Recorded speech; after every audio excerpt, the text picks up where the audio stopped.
നാം സംഘശക്തിയാൽ ഉയർത്തും ഹിന്ദുഭൂമിയെ നിശ്ചയമായി നാട്ടും കാവി വൈജയന്തിയെ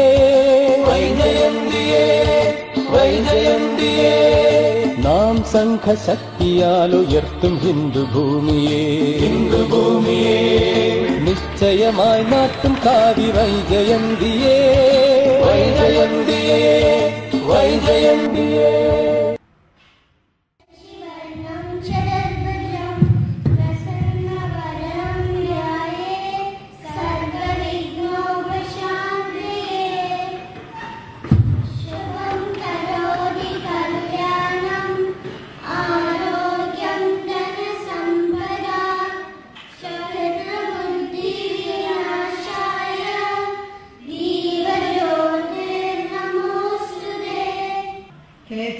സംഘടിപ്പിക്കുന്ന വേദി എന്ന് പറയുന്നു.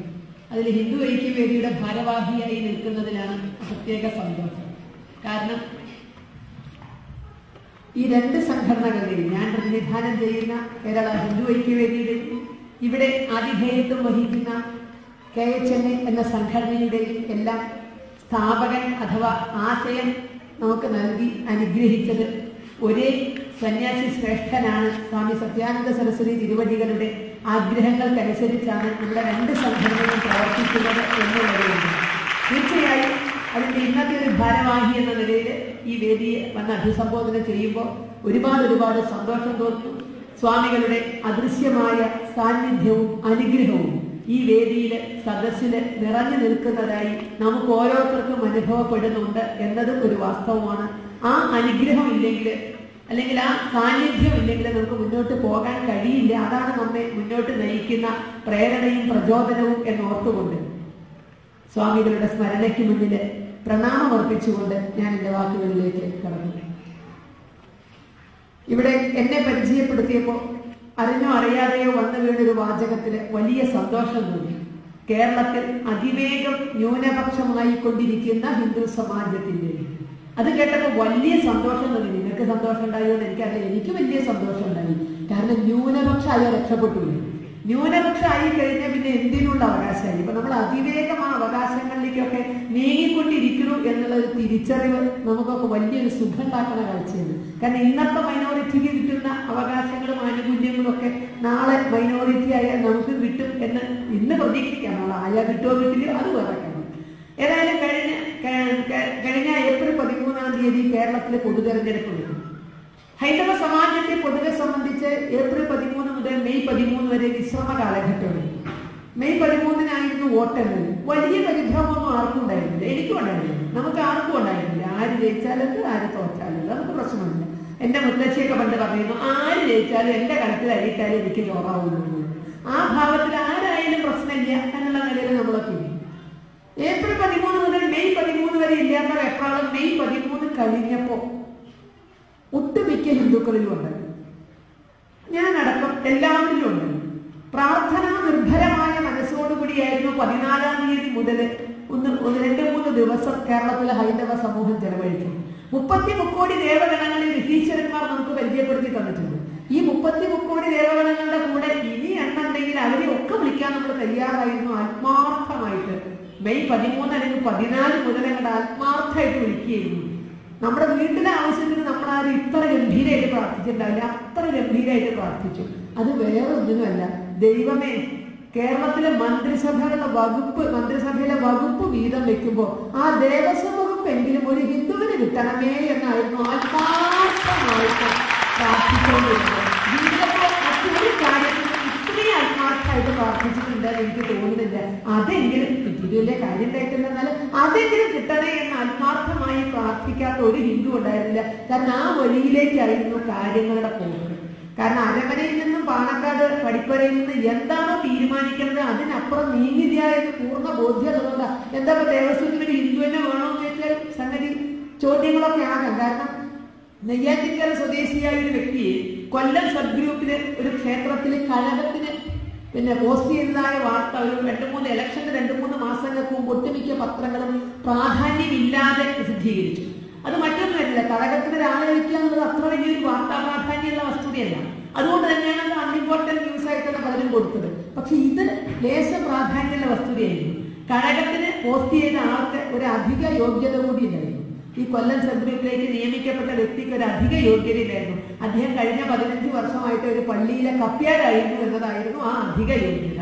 ജോസ് എന്ന വ്യക്തിയാണ് നെയ്യാറ്റിക്കര സ്വദേശിയായിട്ട് കൊല്ലം സബ് ഗ്രൂപ്പിലേക്ക് നിയമനം കിട്ടിയത്. അപ്പൊ കപ്പ്യാർക്ക് എന്ന ക്ഷേത്രത്തിലെ സ്ഥാനം നേടുന്ന അദ്ദേഹം സർട്ടിഫിക്കറ്റ് ഹിന്ദുവാണ്. എങ്ങനെയാണോ കൊടിക്കുന്നിൽ സുരേഷ് ഹിന്ദുവായത്, എങ്ങനെയാണോ PK ബിജു ഹിന്ദുവായത്, ഇതുപോലെ ഒരു സർട്ടിഫിക്കറ്റ് ഹിന്ദുവായിട്ട് അദ്ദേഹവും കഴക ജോലിക്ക്, ദേവസ്വം ബോർഡിന്റെ കഴക ജോലിക്ക് കൊല്ലം സബ് ഗ്രൂപ്പിൽ എത്തി എന്ന് പറഞ്ഞാൽ വർഷങ്ങൾക്കപ്പുറത്തെ ഗുരുവായൂർ ദേവസ്വം ബോർഡിൽ ഒരു ക്രിസ്ത്യാനി വന്നത് മറന്നവരായിരിക്കില്ല ഈ ഇരിക്കുന്നതിൽ ബഹുഭൂരിപക്ഷവും. ഒരു മധ്യവയസ്സെങ്കിലും പിന്നിട്ടവരാണ് ഇത് മറന്നിട്ടുണ്ടാവുന്നത്. അപ്പൊ ആ അനുഭവം വെച്ചിട്ട് എന്റെ കുഞ്ഞാലിക്കുട്ടിക്ക് ദേവസ്വം മന്ത്രി ചെയ്യാൻ പറ്റില്ല, KM മാണിക്ക് ദേവസ്വം മന്ത്രി ചെയ്യാൻ പറ്റില്ല, അബ്ദുൽ നാസർ മദനിക്ക് എങ്ങാനും പരോട് കൊടുത്ത ദേവസ്വം മന്ത്രി ചെയ്യാൻ പറ്റില്ല. അപ്പൊ ഇതിൽ ആരെങ്കിലും ഒക്കെ ആകുമോ എന്നുള്ള പരിഭ്രമത്തില് ദൈവമേ അതെങ്കിലും എന്ന് പ്രാർത്ഥിച്ചു പോകാത്ത ഒരു ഹിന്ദുവും ഇല്ല. അതിന് കമ്മ്യൂണിസ്റ്റ് ഹിന്ദുവുണ്ട്, കോൺഗ്രസ് ഹിന്ദുവുണ്ട്, BJP ഹിന്ദുവുണ്ട്, രാഷ്ട്രീയേതരനായ ഹിന്ദുവുണ്ട്, നായരായ ഹിന്ദുവുണ്ട്, ഈഴവനായ ഹിന്ദുവുണ്ട്, ഹരിജനായ ഹിന്ദുവുണ്ട്, ബ്രാഹ്മണനായ ഹിന്ദുവുണ്ട്. അവിടെ നമുക്കൊരു പൊതുവികാരമുണ്ട്. ഉള്ളിന്റെ ഉള്ളില് പുറത്തേക്ക് പറയാൻ തയ്യാറില്ലെങ്കിലും, പുറത്തേക്ക് പ്രകടിപ്പിക്കാൻ മടിയുണ്ടെങ്കിലും ഉള്ളിന്റെ ഉള്ളില് അവിടെ ഒരു പൊതുവികാരം അതെല്ലാവരും ഉള്ളിൽ കൊണ്ടു നടന്നു പലതും കടിച്ചമർത്തി എങ്ങോട്ടൊക്കെയോ പോകുന്നു എന്നൊരു തിരിച്ചറിവുണ്ടായി. അപ്പോ ഇത്തരത്തില് ദേവസ്വമെങ്കിലും വിട്ടുകിട്ടണേ എന്ന് ആഗ്രഹിക്കുന്നത് ദേവസ്വത്തിലൂടെ ഹിന്ദുവിന്റെ പ്രശ്നങ്ങളൊക്കെ പരിഹരിക്കാൻ കഴിയുമെന്നുള്ള അബദ്ധധാരണ കൊണ്ടൊന്നുമല്ല. അങ്ങനെയായിരുന്നെങ്കിൽ എന്നേ ഹൈന്ദവ സമാജം നന്നാകുമായിരുന്നു. കേരള ഹിന്ദുസ് ഓഫ് നോർത്ത് അമേരിക്കയുടെ തുടക്കം കുറിച്ച സ്വാമിജിയുടെ എനിക്കിവിടെ വന്നപ്പോൾ വളരെ കാരണം സ്വാമിജി എന്റെ മനസ്സിൽ വലുതാവുകയായിരുന്നു. എനിക്കൊരു ചിത്രമുണ്ട് സ്വാമിജിയെ പറ്റി. പക്ഷെ ആ ചിത്രം കുറെ കൂടെ വലുതായി. ഇവിടെ ചെന്നപ്പോ ചിലർ പറഞ്ഞപ്പോ നിങ്ങൾ വലിച്ചെറിയുന്ന നാണയത്തുട്ടികൾ ഒരു പാത്രത്തിലിട്ട് ഹിന്ദു ഐക്യവേദിയുടെ പ്രവർത്തനത്തെ സഹായിക്കണം എന്ന് ഉത്ബോധിപ്പിച്ച് പാത്രം വിതരണം ചെയ്ത സ്വാമിയെ പറ്റി കേട്ടപ്പോ അതിന്റെ മനസ്സിന് സ്വാമിയുടെ ചിത്രം വലുതാവുക. കാരണം അങ്ങനെ എങ്കിലും ഹിന്ദുവിന്റെ പ്രശ്നങ്ങൾക്ക് ഒരു പരിഹാരം കാണാനുള്ള ശ്രമം ശരിക്കും പറഞ്ഞ ഭിക്ഷാടനം എന്ന് പറഞ്ഞു. ഒരു പാത്രത്തിൽ നിങ്ങൾ വലിച്ചെറിയണ നാണയത്തുട്ടിട്ട് ഹിന്ദുവിന്റെ പ്രശ്നങ്ങൾക്ക് പരിഹാരം കാണാൻ ശ്രമിക്കണമെന്ന് നിങ്ങളുടെ കാല് പിടിച്ച് സന്യാസി ശ്രേഷ്ഠനായ സ്വാമിയെ, കാരണം സന്യാസി എല്ലാം സർവസംഘ പരിത്യാഗിയാണ്, എങ്ങോട്ട് പോയാലും പ്രശ്നമില്ല. പക്ഷെ എന്നിട്ട് പോലും അങ്ങനെ ആഗ്രഹിച്ചു. ഇത്രയും ക്ഷേത്രങ്ങൾ ഉണ്ടായിട്ട് അതിന് ഇത്രയും വരുമാനം ഉണ്ടായിട്ട് സ്വാമിജിയെ പോലുള്ളവർക്ക് ഭിക്ഷ തണ്ടേണ്ട അവസ്ഥയിലാണ്. ദേവസ്വം ആയി എന്ന് വിചാരിച്ച് ദേവസ്വം മന്ത്രി ഇന്നയാളായി പോയി എന്നുള്ളത് കൊണ്ട് നമ്മുടെ പ്രശ്നങ്ങളൊക്കെ പരിഹരിക്കപ്പെടും എന്ന ധാരണയൊന്നുമില്ല. പൊതുവെ നമുക്കൊക്കെയുള്ള ഒരു ധാരണ, അത് അബദ്ധധാരണയാണ്. എന്തെങ്കിലും എന്റെയും നിങ്ങളുടെയും മനസ്സിലൊരു ധാരണയുണ്ട്, ഹിന്ദു നന്നാവില്ലാണ്. അതിന്റെ കൂട്ടത്തിലുള്ളത് ഹിന്ദു ഒന്നാവില്ലാണ്. കുഞ്ഞുണ്ണിമാഷ് പറഞ്ഞിട്ടുണ്ട് ഒന്നാകണമെങ്കിൽ നന്നാവണം. ഒന്നായാൽ നന്നായി, നന്നായാൽ ഒന്നായി. മാഷ് തന്നെ പഠിപ്പിച്ചിട്ടുള്ളതാണ്. നമുക്കിത് രണ്ടും ഇല്ല എന്നതാണ് നമ്മുടെ വിഷമം. ഒന്നാവും ഇല്ല, നന്നാവും ഇല്ല. ഇതാണ് നമ്മുടെ ധാരണ. എന്നോടൊക്കെ പലരും ചോദിക്കാറുണ്ട്, ടീച്ചർക്കും വല്ല ഭ്രാന്തുള്ളൂ, ഈ ഹിന്ദുക്കളെ ഒന്നിപ്പിക്കാൻ പോണ നേരം കൊണ്ട് വേറെ വല്ല പണിയെടുത്തൂടെ? കാരണം ഈ തുറന്ന പാത്രത്തിന്, തുറന്ന കൊട്ടയിൽ തവള പിടിച്ചിടുന്ന മാതിരിയാണ് ഇത്ര ഹിന്ദുവിനെ, ജീവനുള്ള തവളെ ശേഖരിച്ചിടുന്ന മാതിരിയാണ് ഇത്ര ഹിന്ദുക്കളെ ഒന്നിപ്പിക്കാൻ അറിയുന്നത്. കാരണം ബുദ്ധി രണ്ടെണ്ണത്തിനെ പിടിച്ചിട്ടിട്ട് മൂന്നാമത്തേനെ കാണുമ്പോൾ അതിനെ പിടിക്കാൻ പോയാൽ പിടിച്ചിട്ട് രണ്ടെണ്ണം ചാടിപ്പോയിട്ടുണ്ടാവും. ഇങ്ങനെ ഇത് ആചീകരണാത്ത വ്യക്തികളെ നടത്താൻ ഈ ഒരിക്കലും എന്നെ കൂട്ടിമുട്ടാൻ പോകുന്നില്ല. നിങ്ങൾക്ക് ഭ്രാന്തുണ്ടോ എന്ന് സഹപ്രവർത്തകരും സുഹൃത്തുക്കളും അഭ്യുദയകാംക്ഷികളും ഒക്കെ ഞങ്ങള് പലരും, ഒരുപക്ഷെ നിങ്ങളും ഈ ഹിന്ദു എന്ന പേര് പറഞ്ഞ് ഒരുമിക്കുന്ന നിങ്ങളും അത്തരം വാർത്തകൾ കിട്ടില്ല. പക്ഷെ നമുക്കൊക്കെ അറിയാവുന്ന ഒരു വസ്തുതയുണ്ട്, ആ ധാരണ തെറ്റാണ്. ഹിന്ദു ഒന്നാകില്ല എന്നുള്ളത്, ഹിന്ദു നന്നാകില്ല എന്നുള്ളതുമായ നമ്മുടെ അപകർഷതാ ബോധം തെറ്റാണ്. ലോകത്താർക്കെങ്കിലും ഒന്നാകാൻ സാധിക്കുന്നില്ല, അത് ഹിന്ദുവിനെ കഴിയും. ലോകത്താർക്കെങ്കിലും നന്നാകാൻ കഴിയുന്നില്ല, അത് ഹിന്ദുവിനെ കഴിയും. എന്റേത് ശരി, എന്റേത് കേമം എന്ന് പറയുന്ന സങ്കുചിതമായ ഭാവത്തിലല്ല പറയുന്നത്. നമ്മൾ ചിന്തിച്ചു നോക്കുക ഹൈന്ദവ ധർമ്മത്തെ ചിന്തിക്കുന്നതിനോടൊപ്പം നമ്മളിന്ന് ഒന്നാണ് എന്ന് പലരെയും വിഷമത്തോടുകൂടി അവരുടെയും ഒരുമ കണ്ട് പഠിക്കണം എന്ന് നമ്മൾ ചിന്തിക്കാം. നമ്മളൊരു നിമിഷം ഒന്ന് ചിന്തിക്കുക, അവരുടെ ഒരുമ എവിടെയാണ് നിൽക്കുന്നത്. കത്തോലിക്കന്റെ പള്ളിയിൽ പെന്തക്കോസ്ത്യാരെ പോയില്ല, ഇവന്റെ പള്ളിയിൽ മറ്റേ മാർത്തോമക്കാരെ പോയില്ല, ഇവര് മൂന്നാളും വേറൊരു പള്ളിയിൽ പോയില്ല. ഒക്കെ കർത്താവ് ഒന്നേ ഉള്ളൂ, പുസ്തകം ഒന്നേ ഉള്ളൂ, ബൈബിൾ ഒന്നേ ഉള്ളൂ. പക്ഷെ കേരളത്തിൽ അറിയാം, ശാപം വലിച്ചെറിഞ്ഞിട്ടുണ്ട്. ഈ പള്ളിയിൽ നിന്ന് ആ പള്ളി എനിക്ക് വലിച്ചെറിയാം, പോലീസുകാർ വലിച്ചുകൊണ്ട് പോവുക. കർത്താവ് ഒന്നേ ഉള്ളൂ, ബൈബിൾ ഒന്നേ ഉള്ളൂ. പക്ഷേ യേശുദേവന്റെ കാലം കഴിഞ്ഞപ്പോഴേക്കും തന്നെ, അല്ലെങ്കിൽ ക്രിസ്തു മതം യേശുദേവന്റെ കാലത്ത് ഉണ്ടായിട്ടില്ലെങ്കിൽ അതിന് ശേഷം രൂപപ്പെട്ട കാലത്ത് തന്നെ വിഭജിക്കാനുള്ള പ്രവണത ഈ മണ്ണ് തുടങ്ങിക്കഴിഞ്ഞു. അത് ഇന്നും തുടർന്നുകൊണ്ടിരിക്കുന്നു. പെന്തക്കോസ്റ്റലിലൊക്കെ ഒരാൾക്ക് ഒരു സഭയാണ് എന്നുള്ളതാണ് വസ്തുത. അതിന്റെ ആഴത്തിലേക്ക് ഇറങ്ങിച്ചെന്നാൽ ആൾക്കാർക്ക് ഒരു സഭയാണ് എന്നുള്ളതൊരു നമുക്ക് തിരിച്ചറിയാവുന്ന ഒരു വസ്തുത. ഇനി നമ്മൾ ഐക്യം കൊണ്ട് എല്ലാം നേടുന്നു എന്ന് കരുതുന്ന ഇസ്ലാമിക സമൂഹത്തിലേക്ക് നോക്കുക. ഇപ്പോ ഞാൻ വർക്ക് ചെയ്യുന്ന സ്ഥലം ശരിക്കും പറഞ്ഞാൽ പാലക്കാട് ജില്ലയിലെ പാകിസ്ഥാൻ. അവിടെ എന്റെ വിദ്യാലയത്തിൽ 90% മുസ്ലിം കുട്ടികളാണ്. എന്റെ സ്കൂൾ നിൽക്കുന്ന വാർഡിൽ ഒരൊറ്റ ഹിന്ദു ഇല്ല എന്നുള്ളത് അതിശയോക്തി കലരാതെ പറയാൻ. ഒരൊറ്റ ഹിന്ദു മഷിയിട്ട് നോക്കിയാൽ ആ വാർഡിലില്ല. അങ്ങനെ ഒരു സ്ഥലത്താണ് ഞാൻ പ്രവർത്തിക്കുന്നത്. അപ്പൊ പലരും ചോദിക്കാറുണ്ട് ടീച്ചർക്ക് ബുദ്ധിമുട്ടില്ല. എന്നോട് നല്ല സ്നേഹത്തിലാണ് പെരുമാറുന്നത്. അതിലുപരി അവർക്ക് ഹിന്ദുക്കളോടൊന്നും മുട്ടാൻ നേരില്ല എന്നുള്ളതാണ് വസ്തുത. കാരണം അവിടെ സുന്നി മുജാഹിദും കഴിഞ്ഞിട്ട് അവർക്ക് പുറത്തേക്ക് നോക്കാൻ യാതൊരു നേരമില്ല. ആഴ്ചക്ക് 2 വട്ടം മീറ്റിംഗ് വയ്ക്കാം, അങ്ങോട്ടടിക്ക് ഇങ്ങോട്ടടിക്ക് കല്ലറിയും പ്രശ്നവും.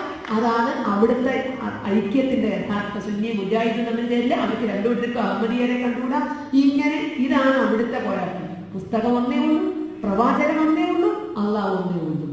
നമ്മളെ പോലെ പലതൊന്നുമില്ല, ഒന്നേ ഉള്ളൂ. പക്ഷെ ഒന്നായി തുടങ്ങുകയും പലതായി പോവുകയും ചെയ്തതാണ് അവരുടെയൊക്കെ പാരമ്പര്യമെങ്കിൽ ഹൈന്ദവ ധർമ്മം പലതായി വന്നു.